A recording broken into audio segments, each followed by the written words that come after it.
સુરતના રાંદેર વિસ્તારમાં સામે જોવા જેવી બાબતે બે જૂથ વચ્ચે રોડ વચ્ચે જ હથિયારો સાથે મારામારી થઈ। બંને જૂથે 1 મિનિટ સુધી રોડને બાનમાં લઈને ધમાલ મચાવી। ઘટનાની ગંભીરતાને જોતા રાંદેર પોલીસ તાત્કાલિક હરકતમાં આવી હતી। પોલીસને બાતમી મળી હતી કે હુમલામાં સામેલ 3 શખ્સ ઉગત કેનાલ રોડ પાસે ઊભા છે। બાતમીના આધારે પોલીસે દરોડો પાડીને અનિલકુમાર ઉર્ફે રોની ભટ્ટ અને સાહિલ પવારની ધરપકડ કરી છે। પોલીસે ધરપકડ કરેલા આરોપીઓની પૂછપરછ કરી, જેમાં અન્ય સાગરીતોના નામ પણ ખુલ્યા છે। હાલ આ કેસમાં ફેનિલ પટેલ, રાજ સિંધે અને નકુલ પટેલ વોન્ટેડ જાહેર છે। પોલીસની અલગ અલગ ટીમો વોન્ટેડ શખ્સોને પકડવા તપાસ કરી રહી છે। પકડાયેલા આરોપીઓ વિરુદ્ધ હત્યાની કોશિશ સહિતની ગંભીર કલમો હેઠળ ગુનો દાખલ કરી આગળની કાર્યવાહી હાથ ધરવામાં આવી છે। ગત તારીખ 5/4/2026 રોજ રાંદેર પોલીસ સ્ટેશન વિસ્તારમાં એક ઉગમ કેનાલ છે, ત્યાં રામા રેસિડેન્સી છે।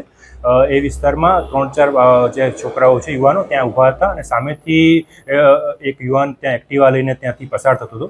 એ બાબતે સામે જોવાની નજીવી બાબતે એ યુવાન અને ત્યાં ઊભા રહેલા લોકો વચ્ચે ઝપાઝપી થઈ હતી, ટ્રસલ થઈ હતી, જેના અનુસંધાને ત્યારબાદ બીજા 5-6 અજાણ્યા શખ્સોને એ જે યુવાન હતા એમને બોલાવી દીધા હતા અને એ લોકો વચ્ચે મારામારી પણ થઈ હતી અને તીક્ષ્ણ હથિયાર વચ્ચે તેમના ઉપર હુમલો પણ કરવામાં આવ્યો હતો। આ જે બનાવ છે એની ગંભીરતાને ધ્યાને રાખીને રિસ્પેક્ટેડ સીપી સાહેબના સીધા માર્ગદર્શન હેઠળ રાંદેર પોલીસ સ્ટેશન દ્વારા અલગ અલગ ટીમો બનાવવામાં આવી હતી, જેમાં હ્યુમન સર્વેલન્સ અને ટેકનિકલ સર્વેલન્સના આધારે આરોપીઓને ગણતરીના કલાકમાં 3 આરોપીને પકડી લીધા હતા અને 3 આરોપી વોન્ટેડ છે। પકડાયેલા આરોપીમાં એક છે અનિલકુમાર ઉર્ફે રોની પપ્પુભાઈ ભટ્ટ, બીજો છે સાહિલ સુનિલભાઈ પવાર અને ત્રીજો છે કાયદાના સંઘર્ષમાં આવેલ એક બાળ કિશોર છે। જેમાં આગળની કાર્યવાહી રાંદેર પોલીસ સ્ટેશન દ્વારા અત્યારે ચાલુ છે।